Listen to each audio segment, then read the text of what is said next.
चाणक्य नीति एक ऐसा शास्त्र जिसमें आचार्य चाणक्य ने लोगों को सही और अच्छा जीवन जीने के तरीके बताए हैं। उन्होंने अपने इसी शास्त्र में लोगों को जीवन में सफलता पाने के कुछ मूल मंत्र भी दिए हैं और उनकी बताई बातें ज्ञान से परिपूर्ण हैं। अगर चाणक्य के बताए मार्ग पर व्यक्ति चले तो वो अपनी जिंदगी की सभी कठिनाइयों को पार करने में सफल रहता है। तो चलिए शुरू करते हैं चाणक्य नीति और जानते हैं चाणक्य नीति के पहले अध्याय के बारे में।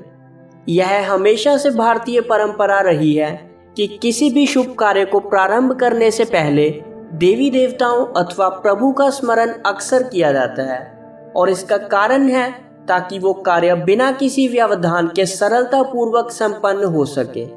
चाणक्य नीति का प्रमुख उद्देश्य यह जानना है कि कौन सा काम उचित है और कौन सा अनुचित।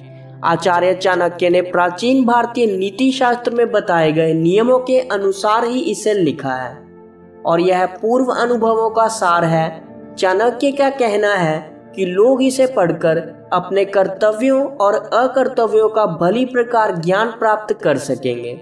सबसे पहले आचार्य चाणक्य ने संग के महत्व पर प्रकाश डालते हुए यह बताया कि दुष्ट लोगों के संग से बुद्धिमान मनुष्य को दुख उठाना पड़ता है। चाणक्य ने मनुष्य के जीवन में धन के महत्व को भी बताया है। उनका कहना है कि व्यक्ति को संकट के समय के लिए धन का संचय अवश्य करना चाहिए। उस धन से अपने बाल बच्चों तथा स्त्री की रक्षा भी करनी चाहिए। इसके साथ उनका यह भी कहना है कि व्यक्ति को अपनी रक्षा सर्वोपरि करनी चाहिए। जिन लोगों के पास धन है वह किसी भी आपत्ति का सामना धन के द्वारा कर सकते हैं, परंतु उन्हें यह बात भी भली प्रकार समझ लेनी चाहिए कि लक्ष्मी चंचल है। वह तब तक टिक कर रहती है जब तक उसका सदुपयोग किया जाता है। दुरुपयोग आरंभ करते ही लक्ष्मी चलती बनती है। चाणक्य कहते हैं कि व्यक्ति को उसी स्थान पर रहना चाहिए जहां उसका सम्मान हो, जहां पर उसके भाई बंधु हो अथवा आजीविका के साधन हो। इसी संबंध में वह आगे कहते हैं कि जहां धनवान, वेद शास्त्रों को जानने वाले विद्वान ब्राह्मण, राजा अथवा शासन व्यवस्था, नदी और वैद्य आदि ना हो वहां कभी भी नहीं रहना चाहिए। नौकरों की कार्यकुशलता का पता तभी चलता है जब उन्हें कोई कार्य करने के लिए दिया जाता है। अपने संबंधियों और मित्रों की परीक्षा उस समय होती है जब स्वयं पर कोई आपत्ति आती है। गृहस्थ का सबसे बड़ा सहारा उसकी स्त्री होती है, परंतु स्त्री की वास्तविकता भी उसी समय समझ आती है जब व्यक्ति पूरी तरह धनहीन हो जाता है। मनुष्य को चाहिए कि वह अधिक लालच में ना पड़े। उसे वही कार्य करना चाहिए जिसके संबंध में उसे पूरा ज्ञान हो। जिस कार्य के संबंध में उसे ज्ञान ना हो उसे करने से हानि हो सकती है। जिस कार्य का अनुभव ना हो उससे संबंधित निर्णय लेना कठिन होता है। निर्णय यदि ले लिया जाए तो संशय की स्थिति मन को डगमगाती रहती है। ऐसा निर्णय कभी भी सही नहीं होता।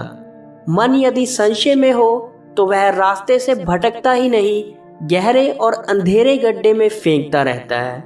यदि आप ऐसे व्यवसायियों का जीवन देखें जिन्होंने अपने क्षेत्र में ऊंचाइयों को छुआ है तो आप पाएंगे कि उन्होंने अपने काम को समझने के लिए किसी दूसरे अनुभवी व्यक्ति के नीचे काम जरूर किया है।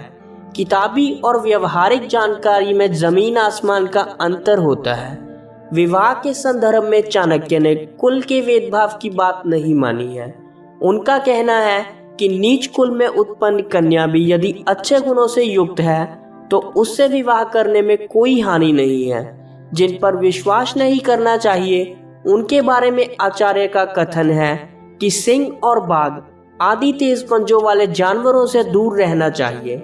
ऐसी नदियों के आसपास भी नहीं रहना चाहिए जिनके किनारे कच्चे हों और जो बरसात आदि के दिनों में लंबे चौड़े मैदान में फैल जाती हों। इसी प्रकार लंबे सींगों वाले सांड आदि पशुओं से अपना बचाव जरूर रखना चाहिए। जिनके पास कोई हथियार है उनका भी कभी विश्वास नहीं करना चाहिए। तो दोस्तों, ये था चाणक्य नीति का पहला अध्याय। चाणक्य नीति के बाकी के अध्यायों के बारे में जानने के लिए YouTube पर हमारे चैनल को करें सब्सक्राइब। मिलते हैं अगले अध्याय के साथ बहुत जल्द।